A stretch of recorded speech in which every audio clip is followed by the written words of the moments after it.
સુરતના central zone હેઠળના વેડ road નાસિરનગર વિસ્તારમાં શનિવારે મોટા પાયે ડિમોલિશન કરવામાં આવ્યું હતું. સ્થાનિકોના જણાવ્યા મુજબ આશરે 200થી વધુ મકાનો અને ઝૂંપડાઓને તોડી પાડવામાં આવ્યા છે, જેના કારણે અનેક પરિવારો ઘર વિહોણા બન્યા છે. કોંગ્રેસના આગેવાન અસલમ સાયકલવાલાએ આ સમગ્ર કાર્યવાહી ઉપર ગંભીર સવાલો ઉઠાવ્યા છે. તેમના કહેવા મુજબ કોઈપણ પ્રકારની પૂર્વ નોટિસ આપ્યા વગર ડિમોલિશન કરવામાં આવ્યું છે, જ્યારે નિયમ મુજબ અસરગ્રસ્ત લોકોને અગાઉથી જ જાણ કરવી જરૂરી હોય છે. અસલમ સાયકલવાલાનો આરોપ છે કે ખાનગી બિલ્ડરના પ્રોજેક્ટની બહાર નડતરરૂપ ગણાતા ઝૂંપડાઓને તાત્કાલિક દૂર કરવા માટે આ કાર્યવાહી કરવામાં આવી હતી. તેમણે આને ખાનગી હિત માટે રમાયેલો ખેલ પણ ગણાવ્યો છે. 30 મે અને 1 જૂનના રોજ જે 60 વર્ષ જૂની સ્લમ વસાહત નાસિરનગરનું અમાનવીય અત્યાચાર કરીને સુરત મહાનગરપાલિકાના સેન્ટ્રલ ઝોન અને સુરત શહેરની એસઓજી પોલીસ ડીસીપી રાજદીપસિંહ નકુમના નિગરાની હેઠળ જે અહીંયા હાજર હતી, એમની નિગરાની હેઠળ જનરલ ડાયરના બનાવને પણ શરમાવે જલિયાવાલા બાગને અને એ રીતે સરમુખત્યાર સાહિત્ય અમને અત્યાચાર કરીને એક જ ઝાટકે ગરીબોને ઘર વિહોણા કરી નાખ્યા છે, જે બાબતનો અમારો સખત વિરોધ છે.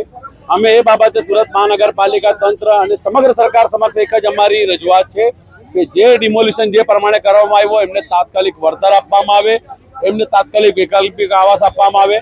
ને એક આ જે બનાવ છે એ સુનિયોજિત ષડયંત્ર છે. ભારતીય જનતા પાર્ટીના ધનધાની બિલ્ડરના આર્થિક લાભાર્થે થયો છે, નહીં કે કોઈ શહેરના વિકાસના અર્થે થયો છે. અને જે ભારતીય જનતા પાર્ટીના દબાણમાં આવી રીતે અમાનવીય અત્યાચાર કરીને ડિમોલિશન થયો, આ સુરત શહેરની એવી પ્રથમ ઘટના છે કે જેમાં સુરત મહાનગરપાલિકા કે કોઈ વ્યક્તિગત વ્યક્તિઓ એને એની જગ્યા ખાલી કરવા માટે કાયદાને અનુસર્યા વગર પોતાના મનમાનીથી કાયદા બનાવીને સુરત મહાનગરપાલિકાના તંત્રને અને પોલીસ તંત્રને હાથો બનાવ્યો છે.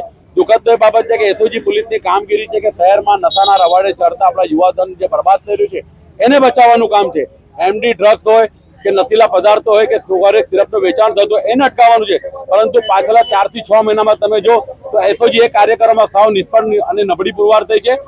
એને એક જ કામગીરી કરી છે, ભારતીય જનતા પાર્ટીના લાભાર્થે ભારતીય જનતા પાર્ટીના અંગત વ્યક્તિઓના આર્થિક લાભ કઈ રીતે મેળવે અને એમના ઈશારે જે કામ કર્યું છે એસઓજીનું જે કાર્યક્ષેત્રમાં આવે છે એનાથી સાવ વિપરીત ભારતીય જનતા પાર્ટીના નેતાઓને કે ભારતીય જનતા પાર્ટીને કઈ લાભ થાય એ જ કામ કર્યું છે. અને એના જ અનુસરીને એ લોકોએ આ ગરીબ શ્રમિક મુસ્લિમ રાજદ્વેષ રાખીને પરિવારોને એક જ ઝાટકે ઘર વીણા કરીને અમાનવીય અત્યાચાર કર્યો છે, જેનો અમારો વિરોધ ચાલુ છે.